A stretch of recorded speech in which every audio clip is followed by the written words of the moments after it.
Pergerakan IHSG diprediksi fluktuatif pada pekan 20-24 April tahun 2026 akibat sentimen geopolitik Timur Tengah dan arah kebijakan suku bunga domestik. Meski sebelumnya sempat menguat ke level ke-7.634, analis PT Indo Premier Sekuritas menyebut pasar masih dibayangi aksi jual asing serta ketidakpastian global seperti konflik Amerika Serikat, Iran, dan ketegangan di Selat Hormuz yang mendorong harga minyak naik. Dari dalam negeri, keputusan suku bunga Bank Indonesia juga menjadi perhatian utama. Sementara saham yang direkomendasikan pekan ini antara lain PGEO, ASCG, DSSA, dan ETF XIHD. Menteri Keuangan Purbaya Yudi Sadewa mengklaim respon dari IMF, Bank Dunia, dan lembaga peringkat tergolong positif. Terutama terhadap kemampuan Indonesia dalam menjaga pertumbuhan tanpa membebani fiskal. Dalam agenda pertemuan dengan 18 investor global di New York, Purbaya yakin minat investor global khususnya dari Amerika Serikat didominasi pada instrumen sektor keuangan seperti fixed income dan equity. Purbaya optimis aliran dana portofolio akan segera masuk dan memperkuat pasar modal domestik. Begitu pula saat bertemu bilateral meeting dengan Managing Director International Monetary Fund, pejabat World Bank, serta perwakilan lembaga pemeringkat internasional seperti S&P Global Ratings. Purbaya menegaskan pemerintah Indonesia terus berkomitmen menjaga keseimbangan antara pertumbuhan ekonomi dan keberlanjutan APBN. Selain itu, Menteri Keuangan ini memastikan arah kebijakan pertumbuhan dan pengelolaan anggaran Indonesia dijalankan kredibel dan berkelanjutan. Rating agensi amat puas dengan penjelasan kita tentang strategi kita. Jadi keraguan tentang apakah kita bisa menjalankan kebijakan yang fiskal yang baik dan menciptakan pertumbuhan yang baik pada saat yang bersamaan sepertinya sudah hilang. World Bank bahkan menggali lebih dalam bentuk kerjasama yang saling menguntungkan antara kita dengan.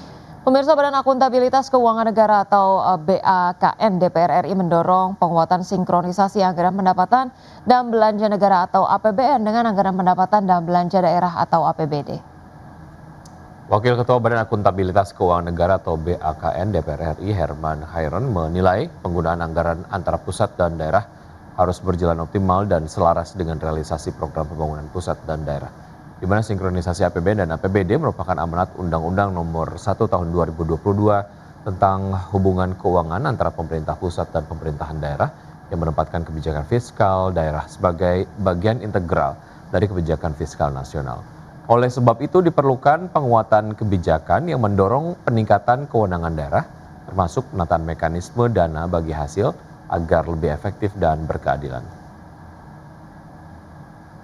Laras, jangan sampai sisa anggaran atau silva yang terjadi hanya bisa digunakan setelah bulan 11, setelah mendapatkan audit ataupun audit selesai dari BPK. Ini harus ada mekanisme, ya, meskipun tentu audit butuh waktu dan butuh waktu sehingga mungkin mundur, tapi harus ada mekanisme dan regulasi yang mampu untuk bisa menjadi landasan bahwa silva bisa digunakan ya di pertengahan tahun lah. Pemirsa, emiten alat berat dan pertambangan PT United Tractors Tbk menghadapi tekanan kinerja di awal 2026, di mana penurunan terjadi di sejumlah lini bisnis utama seiring kondisi sektor tambang yang masih menantang. Kinerja awal tahun UNTR melemah sepanjang Januari hingga Februari 2026. Penjualan alat berat Komatsu turun 10,5% secara tahunan menjadi 869 unit. Kontribusi terbesar masih datang dari sektor pertambangan sebesar 49%, disusul kehutanan, konstruksi, dan agro. Namun produksi batu bara dan aktivitas overburden removal juga ikut terkoreksi, masing-masing turun di atas 6%. Penurunan kinerja ini dipengaruhi sejumlah faktor, termasuk terlambatnya persetujuan RKAB 2026 yang berdampak pada aktivitas kontraktor dan permintaan alat berat. Sejumlah pelaku usaha tambang memilih menunda investasi ditambah persaingan ketat dari merek alat berat asal China.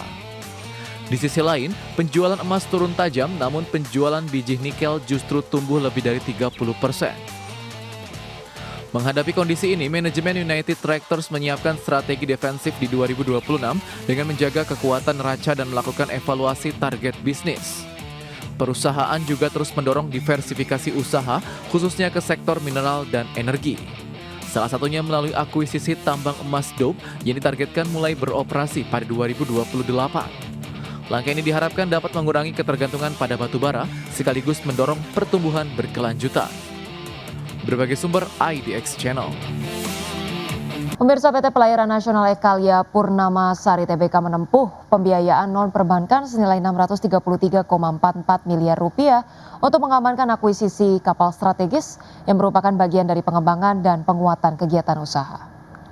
Berdasarkan keterbukaan informasi, langkah tersebut dilakukan melalui entitas anak PT LP Transcargo yang memperoleh fasilitas pinjaman dari pihak ketiga non-lembaga keuangan untuk membiayai pembelian kapal multi-purpose support vessel. Nilai pinjaman mencapai Rp633,44 miliar dengan bunga 9% per tahun dan tenor maksimal 9 bulan atau hingga refinancing dilakukan.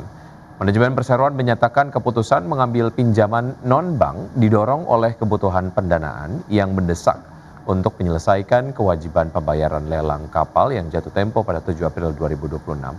Di sisi lain, proses pendanaan melalui perbankan masih berjalan dan belum dapat direalisasikan dalam waktu yang dibutuhkan. Kondisi tersebut memaksa perseroan mencari alternatif pembiayaan jangka pendek agar akuisisi tidak tertunda. Pemerintah Indonesia membuka peluang ekspor pupuk urea ke India seiring dengan adanya kelebihan produksi dan surplus dalam negeri yang mencapai 1,5 juta ton. Iya, langkah ini dipastikan bisa terlaksana jika pemenuhan kebutuhan pupuk untuk domestik tercukupi. Usai menerima kunjungan Duta Besar India untuk Indonesia Sandip Chakravorty, Wakil Menteri Pertanian Sudaryono memastikan pemerintah berencana melakukan ekspor pupuk urea ke India sebesar 1,5 juta ton. Meski demikian, Sudaryono memastikan bakal mengutamakan kebutuhan pupuk dalam negeri sebelum resmi melakukan ekspor.